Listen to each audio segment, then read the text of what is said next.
But once, in a tranquil pond hidden amidst a vast golden field, lived a small, vibrant green frog named Lip, while other frogs jumped lazily through the lilies. Lip sat alone on a stone, staring wistfully at the distant horizon. Suddenly, the water rippled violently. The ground shook as a massive shadow loomed over the once peaceful pond. A colossal bull appeared, its muscles rippling. Lip looked up in awe, feeling tiny as the giant lowered its head to drink. After the bull left, Old Moss spoke of the wisdom of nature, but Lip only saw his own small, fragile reflection. That night, under the cold starlight, Lip lay awake. He could not shake the image of that overwhelming power from his mind. A fierce determination grew within him. He would not be small anymore.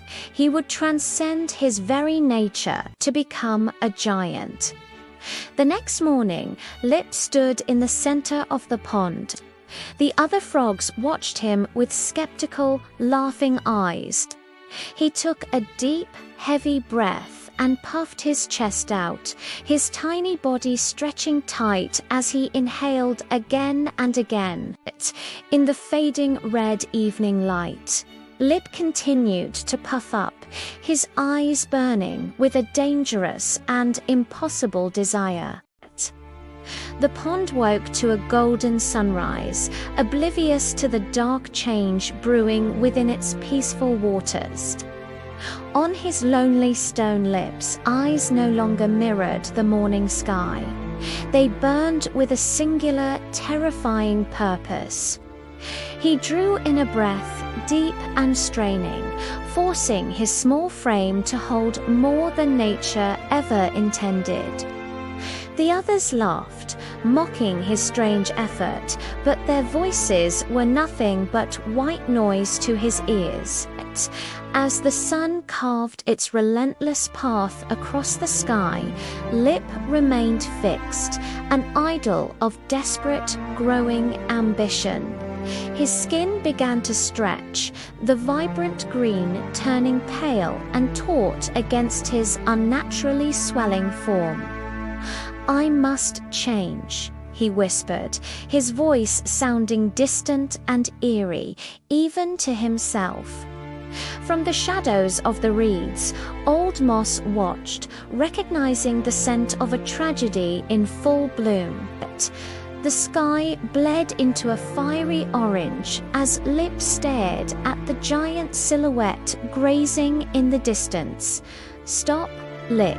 You are breaking yourself," Moss pleaded, but Lip only puffed his chest further, looking like a monster. With a cold, final glance back, Lip turned away, his mind locked on the impossible. A heavy, rattling breath filled the silence. End of part 2. The pond no longer felt the same. Nothing had changed, and yet everything had. The water still reflected the sky. The lotus leaves still drifted gently, the frogs still gathered in small groups, but the rhythm of the pond had been broken, and at the center of that fracture was Lip. He no longer moved like the others, no longer spoke like them, no longer looked like them. He had grown, but not in the way nature intended.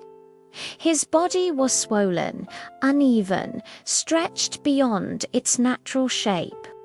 His skin looked tight, almost glossy under the sunlight, as if it were being pulled from the inside. Every breath he took was visible now, his chest rising, expanding, holding, then dropping heavily. Inhale, puff, exhale, again. The sound of his breathing had become part of the pond. Slow, heavy, unnatural. Some frogs tried not to look, others couldn't stop. "Is that still Lip?" one whispered. No one answered. Days blurred together. Lip no longer rested, no longer paused. He trained relentlessly. Inhale, puff. Inhale deeper, puff bigger. Each time pushing further. Each time ignoring the strain. His movements had changed. Jumping was difficult now. Walking felt heavy. Even turning required effort. But none of it mattered to him, because in his mind, he was getting closer. One afternoon, a younger frog gathered the courage to approach him. Lip, no response. "Please, stop," Lip inhaled. Expanded. "You're hurting yourself." Lip slowly turned his head. His eyes were no longer curious. They were sharp, focused, almost distant. "I'm evolving." The young frog trembled. "No, you're not."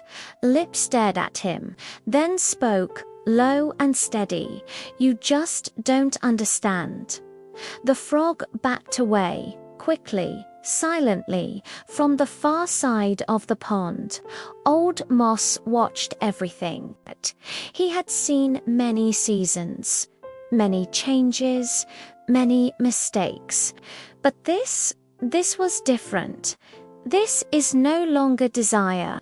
It's consumption. As the sun began to set, the sky turned deep orange. The pond glowed under the fading light. Lip stood alone in the shallow water. His reflection stared back at him, distorted, larger, unfamiliar. For a brief moment, he hesitated. "Is this enough?" The thought appeared soft, fragile, but it didn't last, because from beyond the pond, a shadow moved. The cow it had returned, walking slowly across the field. Unbothered, unaware, Lip's eyes locked onto it, and instantly, everything else disappeared. The doubt, the pain, the hesitation, gone, replaced by something stronger. "I'm still not there." He inhaled, deeper than before. His body expanded further. The skin stretched tighter. A faint trembling began beneath the surface, but he ignored it. Again, inhale, bigger, stop. Old Moss's voice cut through the air once more, this time closer, stronger. Lip didn't look at him. "You're crossing the limit." "There is no limit," Lip replied. "There is." Old Moss stepped forward. "You just can't see it anymore." Lip slowly turned. "And you think staying small is better?" Old Moss shook his head. "I think being what you are is enough." Silence. The wind moved across the pond. Ripples spread. Lip's chest rose again. "I don't want enough." He inhaled and puffed, even bigger. A subtle sound echoed, not loud, but wrong. A faint crack. Old Moss's eyes widened. But Lip didn't react. He smiled, slightly, because in his mind, he was closer than ever. From the edges of the pond, the other frogs stepped back. Slowly, instinctively, something was changing. Something dangerous. The air felt heavier, the silence deeper, and beneath Lip's stretched skin, the trembling grew stronger. But he kept going. Inhale, puff, inhale, puff, each breath pulling him further away from himself. Far across the field, the cow continued walking, calm, unchanged. And in the pond, Lip stood at the edge of something irreversible, something he could no longer control. End of part 3. The sky was heavy. Clouds gathered slowly above the pond, dimming the light that once felt warm and gentle. The air thickened. The pond was silent. No movement. Every eye was fixed on one place, Lip.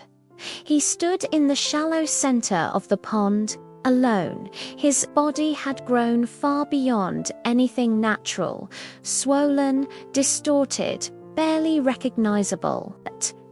Every breath caused visible expansion, his body rising, trembling, slow, heavy. Wrong.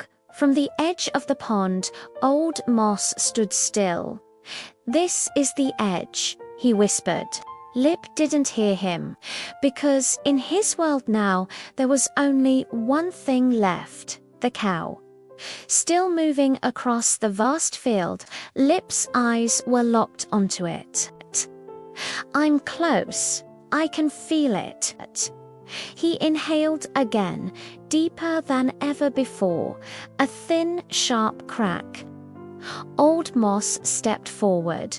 "Lip, this is your last chance." I said stop. Slowly, Lip turned his head. Something flickered. Doubt. What if I stop now? Old Moss spoke gently. "Then you live." Lip looked down at his reflection, bloated, unfamiliar. Is this enough? It was always enough. Everything slowed, and then the heavy step of the cow. Lip's eyes snapped back. Doubt vanished. I'm still smaller. He inhaled violently, larger than ever before. Skin stretched to its absolute limit, cracks spreading like glass under pressure. Old Moss whispered, "It's too late." A single drop of water slid down Lip's side. The cracks widened, fast, unstoppable. And in that final moment, for the first time, Lip's eyes changed. Realization. End of part 4. For a fraction of a second, everything stood still. The wind stopped. The sky itself seemed to hold its breath. Lip stood at the center of the pond, expanded beyond anything natural. His body trembled. Thin cracks ran across his skin like shattered glass, spreading, splitting, deepening, and in that final moment, he understood bang. The sound shattered the silence. Water exploded. Then nothing. Silence returned. Where Lip had stood, there was nothing. Only widening circles of water, fading slowly. Old Moss closed his eyes in quiet understanding. The wind returned, soft, as if nothing had happened. A young frog's voice trembled. "Where is he?" Old Moss slowly opened his eyes. "He's gone." A whisper followed. "Why?" Old Moss looked toward the cow in the field. He forgot what he was. He believed that being something else would make him more. No, every creature has a shape it can survive in, and a limit it cannot cross. When you reject what you are, you don't become something greater. You lose everything. The sun broke through the clouds. Life continued. But no one ever asked to become the cow again. Know what you are, or risk losing yourself completely.